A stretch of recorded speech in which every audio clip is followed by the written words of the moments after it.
So today is officially day 7 of a little experiment that Carol Ann and I are doing, which is a month away from home. Never really done anything like this. Just kind of wanted to try it out. So we really love Key West. We've been down here, I don't know, 4, 5, 6 times now, and we thought, well, what would be cooler than spending a month in Key West and just see if it's possible, see if the business continues to run, see if we're able to be away that long. Obviously, everybody goes for vacations for a week or maybe 2 weeks, but a month is a pretty insane number for us, at least. So last Sunday morning, today is Saturday. Last Sunday morning, we left and wanted to do a little experiment. Said, let's just rent a house for the month of May in Key West and see how it goes. So we left on, I think, April 28th, and we live in St. Louis, and we drove to Macon, Georgia. Now, the other thing that's a bit of an experiment here is we also brought our dog, which we've never been on a trip with her. We've never really taken her more than 10 miles from home. And the reason is when we do try to take her any sort of distance in the car, she throws up. So she also drools a lot. I think she's really, really anxious and nervous in the car. It's been getting better, but this was so we just kind of tossed her in the car and said, "Hey, let's see what happens." We did go to the vet, talk to the vet, and we got some trazodone for her, which helps her definitely calm her nerves. And it couldn't have been better. It was a long first day. We drove all the way to Macon, Georgia, and she was fantastic. She just laid down, she chilled out, no problems. Now, we did not feed her that morning, so she was definitely hungry by the end of that drive, which was around 11 hours, I think, total from St. Louis to Macon. So she did great. She did fantastic in the hotel. One thing that I did want to point out is a lot of hotels that are dog friendly still charge you. I think it was an extra $50 in Macon, which was okay. It is what it is. And she was great. Took her out to go potty, all that kind of stuff. No problems at all. The next day, we drove to Punta Gorda, Florida, which is south of Miami and north of Fort Myers, and short, maybe 6-hour drive. And again, she did great. It was a nice drive, not terrible.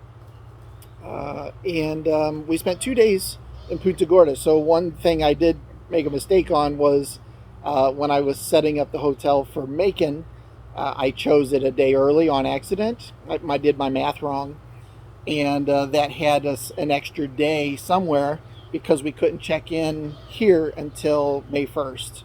So we ended up spending 2 days in Punta Gorda.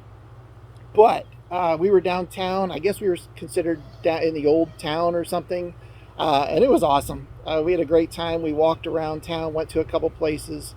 We went to a really cool Irish pub the first night. And they had an outdoor patio. They had a singer, live music. His name was Cage, and he was great. Loved Raya, fell in love with her, and kept talking about her from the stage. And just a good time. I might have had a little bit too much to drink, but it was really good. The next day, we had the entire day to spend. There was a place called the Harbor Walk where we went down to, and a bunch of shops and outdoor area. There was a beach and a tiki bar. So we just kind of spent some time around there hanging out. And one thing we did notice is that when you're out with your dog, a lot of people that want to say hi or come up and say hi to your dog, most of them will ask, "Can I?" Yes, of course, she's very friendly. And then almost every time the comment is, "Oh, she probably smells my dog," or "Oh, she smells my cats." It was funny how many times people said that. But I guess that makes sense. If you're a dog person or an animal lover, you're more likely to approach somebody with an animal. So, anyway, that was fun. Then the final drive from Punta Gorda down to Key West, uneventful. We did stop at we stopped in Key Largo at the Buzzard's Roost for lunch. Absolutely fantastic. Really nice outdoor patio. Food was great. Loved it.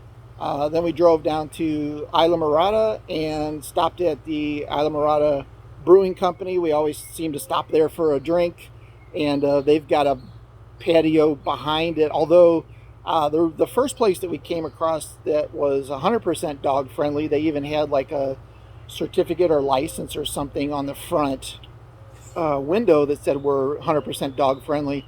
So you could actually have your dog inside as well. Maybe that's because they don't serve food, they just serve drinks. But anyway, we sat out on, they've got a really nice back patio area, and it's covered, and got picnic benches and some high tops and stuff. So we hung out there for an hour or so, and then got back in the car and just drove the rest of the way down to Key West. So we got to Key West on May 1, which was, I think, Tuesday or Wednesday. I don't know. I still can't do the math. But so we've been here about 3 days now. The first thing that we came across that was a problem was the code that the VRBO gave us didn't work at the gate. And it wasn't cheap to come here. So Carol immediately is like, I can't believe we spent all this money and can't even get in. But a couple text messages later, and we got a code that works. And we got in. The place is awesome. You can see it behind me. We've got a little pool back here. We've got some sirens going off. We are on a little bit of a busy road, which isn't ideal, but it's okay. The setup for us is there are 2 buildings on this property, I guess. Maybe it was one building at one time, but now it's separated into 2, and we have the back half of the building, which includes the backyard, like I just showed you. Has a nice pool. Not a lot of places to go potty. So we've got this little area here, and then there's a couple other on the other side of the pool. No grass or anything like that. The first night we were really worried. Well, Carol was really worried about her going potty. She hadn't pooped in a couple days, probably just because of the stress of the trip, and maybe the trazodone. I don't know, maybe it affected her. But as a country boy, my comment was, when she's had enough, she'll find somewhere to go. And sure enough, she did. And she's fine with it now. She goes out in the morning and does her business with no problem. Day 3, last night, was interesting. We're sitting there about 8 o'clock watching Netflix, and I caught something out of the corner of my eye, and all of a sudden I saw some sort of a lizard. I think it was more like a excuse me, a gecko or salamander or something. It wasn't one of the green ones like you see in Florida a lot. They've got these iguanas everywhere, and they have the little thing on their neck, and they're dark green usually, or some sort of green color. This one was more of an orange, had the little circles, pads on his feet. Anyway, cruising across the wall inside, and that freaked me out a little bit. Carol didn't notice it at first, and I'm like, how am I going to get this out of here without her seeing it?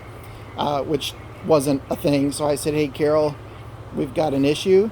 It happened to be above the back door, so I'm like, well, let's just see if I can like swat it down and then brush it out the door so that it can just get on its merry way.